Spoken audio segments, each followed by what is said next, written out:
Welcome to Break the Cycle with Bethany Dotson, the podcast for high-achieving professional women who struggle with codependency, attracting emotionally unavailable partners, and who repeat dysfunctional patterns in love. I'm your host, Bethany Dotson, and if you want to learn more about how to break your cycle in love, don't forget to hit the subscribe button and be the first to know when a new episode drops. I'll see you inside. Today, I want to talk about how to accept a new life that you didn't ask for. And not just accept, but how to be like wildly passionate, how to fall in love with a new life and a new lifestyle that you didn't ask for, right? You may have been blindsided by a cheating husband. You may have been blindsided by abrupt ending to the relationship. And you can feel left like in the dust, especially if the relationship was emotionally abusive or narcissistic and your ex moved on very quickly as if you didn't exist. And it can be very easy to remain stuck there and to allow that to shut you down and close you off in your life. And a lot of people that I speak to, some of the clients that I've worked with, have been stuck for many years. It's not uncommon to stay closed off, to stay in a sense of, to stay in a place of victimization many years after the event took place. And one of the main reasons that happens, by the way, when you are shell shocked, when you're blindsided, when you are completely emotionally bereft after the brutal ending to your relationship, you're so scarred by that because we as human beings are imprinted by highly emotionally charged events. It leaves a searing memory. And a lot of times it's hard to overcome that because like neurochemically in our brain and chemistry in our body changes during an emotionally charged event like that. And then after. And so it can be, we get stuck on that setting. So I want to talk about a few things to shift out of a victimization state of being and into one that is more empowered, no matter if it's been many years, no matter if it just happened last month, and you're still struggling to come to terms with that.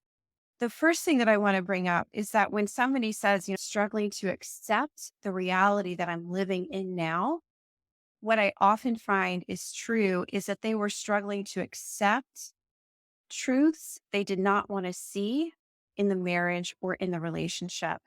So, an example, I had a client who was married for 32 years. Her husband was emotionally abusive. The entire marriage didn't start off that way, of course. Most of the times, this starts off subtly and it grows and grows. But throughout the marriage, she continuously turned a blind eye to bad behavior, to cheating. She stuffed her emotions. She stuffed her intuition, her gut knowing on many things in order to make the relationship safe, in order to make the relationship work.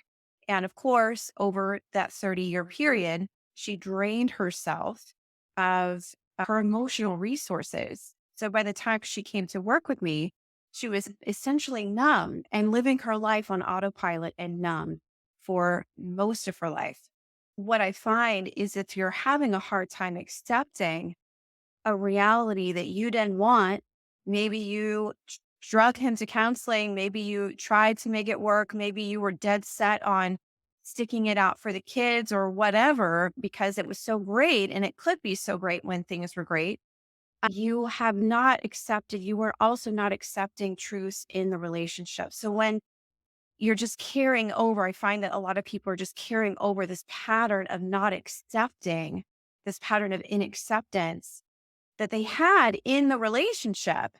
They're just carrying it over into their life after the relationship. And the motivation behind not accepting the truth is that you don't get to face the unknown by lying to yourself, essentially, or by ignoring red flags or stuffing your feelings, stuffing who you are to make a relationship work. It keeps you safe in a very twisted way from the unknown. Whereas if in the relationship you were to address the truths, you were to make hard but right decisions and choices, it would have meant jeopardizing your comforts, jeopardizing, what you thought you wanted. And so oftentimes when people find that they can't accept the reality that they're in now, it's because they've been in a habit of not accepting the truth. They've been in a habit of avoiding the unknown, avoiding getting out of their comfort zone. So just something to keep in mind if you're struggling to accept where you are right now, where in the relationship were you not accepting of the truth? Were you ignoring subtleties? Were you letting things slide? Were you not honoring your intuition and your needs? Where you were giving up your needs? And my camera just went out. Let's start my camera again. Okay. So that's one piece. If you're not accepting of where you are right now, if you're having a hard time, if you're struggling with it, were you also struggling with accepting the reality in your relationship, accepting what was right in front of you? And we as human beings will find all kinds of slippery excuses and justifications to stay in a situation that is destructive in some way in order to prevent facing the unknown, which we perceive as being daunting, which we perceive as being, okay, this is not going to work out for me. We stay in situations that in order to feel comfortable because we perceive the unknown to be super scary. We perceive starting over to be daunting. We perceive that it's not going to be easy to start over. And this was one of the main reasons I told myself in order to stay in a very toxic relationship was that I'd already invested all this time and energy and emotional resource into one person. It was going to be too hard to get to know someone again and to rebuild that with someone new. And it's just a thing that I like to call it our small self say to keep us stuck, to keep us complacent. So if you're finding that you're having a really hard time moving on, ask yourself honestly, where were you not accepting of the truths in the relationship that you were in? Where were you struggling or challenged of facing reality in the relationship before it ended? Because likely what you're experiencing now is just a carryover of what you were already feeling in the relationship. And the bigger issue really isn't that your ex left you jilted or did something terrible to you. It's not your fault that it happened. But the bigger, deeper issue is about avoiding the truth and not accepting the truth. And when I work with somebody, when I speak with somebody, and this has been their pattern, they have a pattern of ignoring the red flags. They see things that aren't going to work for them, but yet they move forward anyway, hoping that it works, chasing a dangling carrot on a stick. There's a bigger issue of not fully embracing the truth in her life overall, right? She may be in a pattern of settling in relationships. She may be in a pattern of settling in her career or settling in her business. So the deeper issue is really, where are you not accepting the truth in your life? Period. Is that a bigger habit for you? So a couple of things to shift out of feeling stuck, feeling disempowered, feeling victimized. First of all, when we experience pain, when we experience betrayal, when we experience some unjust act or unfair events after everything that we put into a relationship, into another person, it's very normal to look for someone to blame, to look at that person for inflicting harm upon yourself. And it's a normal part of the healing process, but I find that a lot of people get stuck here, oftentimes for many years. I talk to a lot of people that research toxic behavior, they research narcissism, they research psychopathic behavior, they research how to communicate to a narcissist. They do all this research, but at the same time, they're not doing any deeper work within themselves. Their attention is still focused out there on what he did to me or on what they did to me. And not turned inward on how am I in some way co-creating this dynamic by avoiding the truth, by not speaking up, by not setting boundaries, by not being brave and bold and risking my own comfortable position. We stay in toxic situations. We avoid the truth because in some way we're getting a payoff from staying in it, whether that's great sex, whether that's relationship is great when it's great and we're trying to do whatever we can to crawl back there. We avoid the truth and we avoid accepting reality because by not accepting reality, we're buying ourselves a little bit of temporary happiness or temporary security or temporary self worth or self esteem. And all of that is just a band aid. So if you find that you're still in this like victimization state or feeling, yes, the ability to shift is so powerful. If you're finding yourself unable to move forward, it's quite likely that you've become biochemically addicted to feeling like the victim.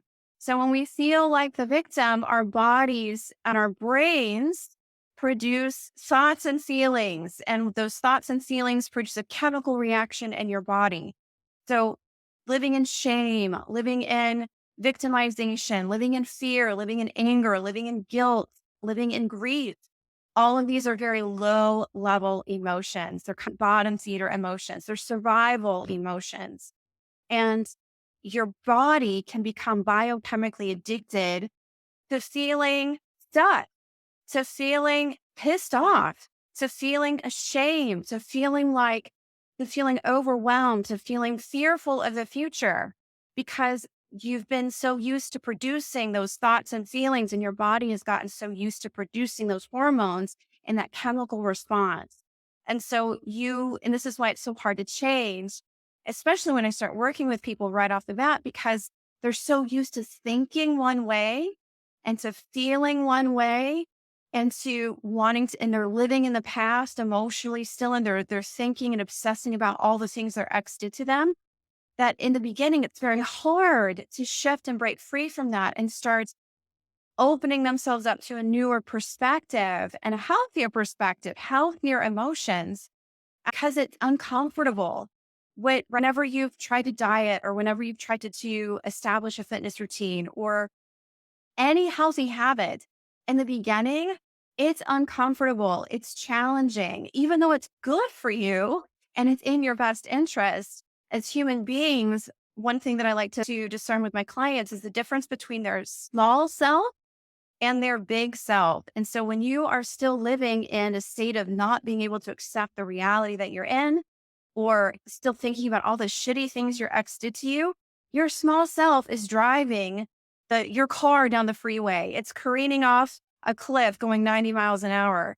And that's continuing to keep you addicted, biochemically addicted to those emotions, to those chemical responses in your body, to guilt and shame and anger and so forth. And so it's challenging to let go of that. It's extremely challenging to let go of that. It was challenging for me. It's been super challenging for my clients. A lot of my clients think that I'm crazy and they have a love-hate relationship with me in the beginning because while we're about breaking that addiction, we're about breaking that addiction to being victimized, to holding yourself hostage to the past and programming in new emotions and new beliefs that are conducive to building not only a future that you accept, but a future and a reality that you are wildly passionate about. So many people have lost themselves in toxic relationship dynamics that they don't even know who they are. They get out and they're like zombie. They're a shell of a person. And because they have such low self-worth and lack of confidence, they go through their life doing the bare minimum, which then just fuels further lack of confidence and further low self-worth and subsequently fuels these low-level emotions that they're feeling. So the first step in shifting out of what my ex did to me, out of shifting out of I don't want to face the future, that facing rebuilding my life feels so overwhelming, is learning to break your addiction to all of those normal emotions that you're living in. One of the things that I help my clients do is to process a lot of the stuff, a lot of the emotions, a lot of the yucky stuff, they haven't allowed themselves to feel, and they don't want to feel because they feel if they actually give themselves permission to feel it, it's going to last forever. I help my clients process this in a very safe way. We titrate it. We use somatic therapy here. So, somatic means mind, body. We help connect your subconscious mind and reconnect you to the wisdom, the impulses, the knowledge in your body, which most of the time people have shut off. I help get all of those emotions to the surface and safely released. And once you have released the gunk that you've been running from, whether that's by staying busy, whether that's by overworking yourself, whether that's by jumping right into dating and hoping you meet somebody great, the faster you can clear those emotions, the more available energy you have to create. You're no longer living in guilt or shame or anger or regrets. When you're living in guilt, shame, anger, or regrets, most people, they get so used to living like that. That's just who they are. And then they seek something outside of themselves to make them feel better, whether that's trying to find a new partner, whether that's trying to get a raise, whether that's getting another job, whether that's shopping, whether that's eating a little too much, having a few too many glasses of wine every night.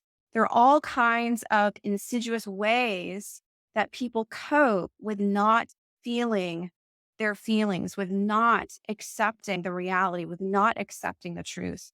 So, the second thing that you need to shift in order to accept and not just accept, fall in love with your life is to learn to generate those positive, higher vibration emotions on your own without anything needing to be different on the outside. And this is another place where my clients tend to have a lot of hangups because most people want to rearrange the outside of their life. They want to lose a bunch of weight. They want to move to a different city. They want to date somebody better. They want to make more money. They want to get these external things.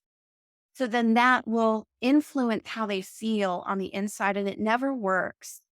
It never works. It works for a little while. It's like a band-aid, just like all the justifications and excuses you told yourself to stay in a bad relationship or a band-aid, temporarily buying you happiness. The same thing happens when you exit on the flip side. You temporarily buy your happiness by seeking it outside of yourself. But what I see happen, and I've been guilty of this time and time again, is that you will continue to attract emotionally unavailable people. You will continually attract relationships that start off really great, but then it repeats the familiar pattern. There's some issues, there's some stuff there, you try to change them, you try to fix them, you try to be the counselor and the therapist and the mommy and the project manager. And you tend to replay the same role that you've been playing in your other relationships. So, in order to fall in love with your life and change who you're attracting on the outside, you have to change first the emotions you're generating on the inside. Your life could look like a shit show. Your life could be not at all near where you want it to be. Your bank account doesn't look like it needs to be. Your love life isn't where you want it to be. Your kids aren't where you want them to be. Your house isn't where you want it to be. It doesn't matter. You have to first shift your emotions on the inside. And this is one of the core components that I help my clients do when they come to work with me. Instead of blindly, unconsciously seeking some kind of fulfillment outside to fill up the hole. And then the last thing that you need to do in order to fall in love with your life is to get out of your comfort zone on a regular basis. Now, this is going to be really hard to do if you are still traumatized by an unhealthy relationship or a bitter divorce. Because when we're traumatized, when we are living in shame, when we're living in anger, like a chip on your shoulder, when you're living in life is unfair, it's not easy. It's almost impossible to get out of your comfort zone because you're living from a state of scarcity and lack and just surviving, just existing, right? Sometimes it might feel challenging just to get through a day, to get through a week. And the idea of challenging your comfort zone can be too much. And so this is a large reason, again, why people remain stuck many years later because they're still living emotionally in survival, because emotionally and mentally they're still in survival mode, it doesn't make any sense at all to go changing things and doing things out of the norm on the outside, because that would just be like too much. So once you have gotten your emotions in a better place, once you've let go of all the negative stuff you've been hanging on to and repressed, and then begin reprogramming healthier emotions, living in a higher emotional state on a regular basis, then it becomes a lot more feasible to start stepping out of your comfort zone, whether that's asking a really hot guy out on a date randomly, whether that's going for that job that you never in a million years would ever go for because in your mind, you still don't think you would ever get it, whether that's asking for triple your salary, what you've been making, whether that's starting a business, whether that's starting the dream business that you've been sitting on for the last 10 years and actually taking action on it. So once you recalibrate on the inside, it becomes easier to start taking measured action steps out of your comfort zone on the outside. And the more you take action steps out of your comfort zone on the outside, it then reinforces those higher emotional feelings you've been practicing by yourself. And it becomes a nice cycle. Whereas the cycle you might be living in now is my life is shit. My partner's an asshole. My ex is an asshole. I can't think of anything positive about my future. The future scares me. I'm always worst case thinking stuff. The more you think and feel that way, the more negative stuff you're going to get and receive on the outside. So again, why it's so challenging to shift is because most of the time you're biochemically addicted to those negative, your body becomes addicted to those lower emotions. The body expects to feel shameful, to feel like you're walking on eggshells. And this is, by the way, I talk to a lot of people that exit one toxic relationship, they take a lot of time off, and then they start dating someone who's at first flush feels like a great partner, but it slowly unveils itself to be the same cycle. And it's because that's what's comfortable. Living in a state of uncertainty, living in a state of fear, living in a state of worry, guilt, not getting your needs met is what your body recognizes as comfort. And in order to break that, for most of the time, for you've been like this the majority of your life, it takes a good amount of focus and a good amount of constantly recalibrating every single day. And this is really what I do with my clients the entire time that they work with me. And even after they graduate the program, just to recap, if you are feeling like you can't accept your reality, if you got blindsided, if you tried really hard, if this is the life that you didn't plan for yourself and you're having a hard time feeling excited about it, the first thing you need to ask yourself is, where in the relationship were you not accepting reality? Where in previous relationships were you not accepting reality? Because oftentimes there's a correlation. And the deeper thing isn't what your ex did to you, but the deeper thing you need to address is, why are you avoiding reality? Why are you avoiding the truth? And when will you start accepting the reality and accepting the truth? This little shift right here is like 99% of what needs to happen on a consistent basis in order to change the trajectory of who you get in your intimate relationships. So, in order to get unstuck, you have to break your addiction to your negative thoughts and feelings. You have to break your addiction to being the victim, to getting sympathy from well-intentioned people who tell you he was an asshole, you were always too good for him, I always sided with you, whatever. You need to have an honest look at how you co-created that dynamic, because it always takes two. Not saying that any abuse or any mistreatment that you received was your fault at all. There is never an excuse for that. But there is always a part that we play, whether we want to admit it or not. There's always a way that we are fueling that dynamic, whether it's ignoring red flags, stuffing our emotions, not facing the truth, not accepting reality. So breaking your addiction to your negative thoughts and feelings. Second thing is learning to reprogram healthier feelings, healthier emotions by yourself without looking for another guy, without looking for a better job, without looking for more money, without looking for a better home, without looking for more makeup, without looking for more weight loss, whatever.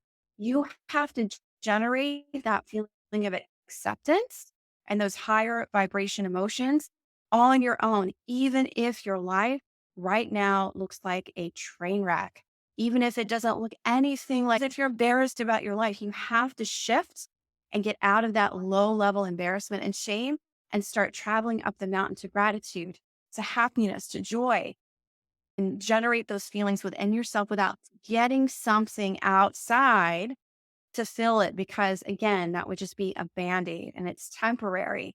And because you're not vibrationally truly aligned, whatever you tend to pull in will be good at first. But then because you're not truly vibrationally aligned, you will lose it. You'll find yourself repeating the familiar pattern. And then the third shift is that you have to take action steps out of your comfort zone. You need to have the emotion piece handled first. You need to get out of your disempowered state first, but then start taking action steps out of your comfort zone that challenge your comfort zone. One of the things that I do with my clients every week is an exercise or a challenge to further get them out of their comfort zone every single week. We start small, we test the waters, and then we get bigger and bigger as time goes on, as they learn more emotional and healthy coping skills to face the fear or the anxiety that comes along with that. The reason why I do this is because most people are living in their small self identity, especially when they were in the relationship. It just became who they were, and programming in the big self identity, programming in the inner badass, as I like to call it. So getting your brain neurologically, getting your body biochemically addicted to that big self identity, to that big self mentality, and doing that with your emotions, generating those positive emotions, and then continuously stepping out of your comfort zone. So those are the things that you need to do. Those are the shifts that you need to consider in order to get massively unstuck in your life. If you're still sitting there and you're like, I'm not happy with my life. I wake up and I'm like, ugh, every day, or I'm constantly thinking about my ex. I'm not excited about my life.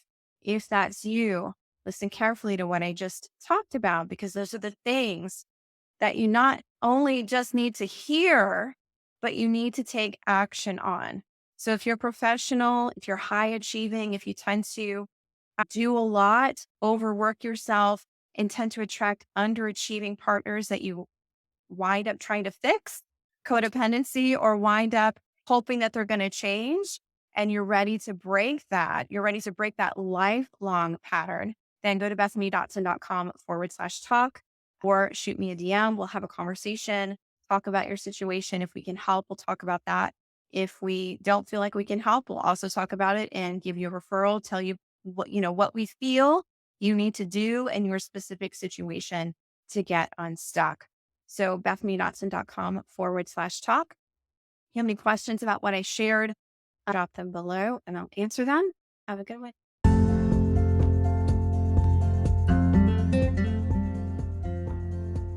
Thank you for tuning in to today's show. A brand new episode drops each week. Be sure to click and subscribe. And remember, healing trauma, codependency, and your lifelong pattern in love does not happen by itself. You need expert guidance and evidence-based methods. And I have helped hundreds of incredible women from all over the country heal betrayal trauma and reclaim their confidence while falling wildly in love with their own lives and attracting healthy relationships. If you like what you heard today and you want to see if you're fit to work with us, go to BethanyDotson.com/talk. That's BethanyDotson.com/talk and book a call to speak with us today. We'll get on the phone for about 45 minutes and get you crystal clear on 3 things. The real reason you keep attracting dysfunctional relationships, even if you know better or even if you've done tons of work on yourself. What you really want in a relationship, how you want to feel emotionally every single day in your life, and what lifestyle changes you want to make. And then number 3, the exact strategy you need to be using to get there. Again, healing trust issues, codependency, and a lifelong pattern does not happen without expert guidance. We've helped hundreds of women across the country heal complex trauma, codependency, and have the healthiest relationships ever, both with themselves and with others. Go to bethanydotson.com/talk to book your call today. I'll see you on the next episode.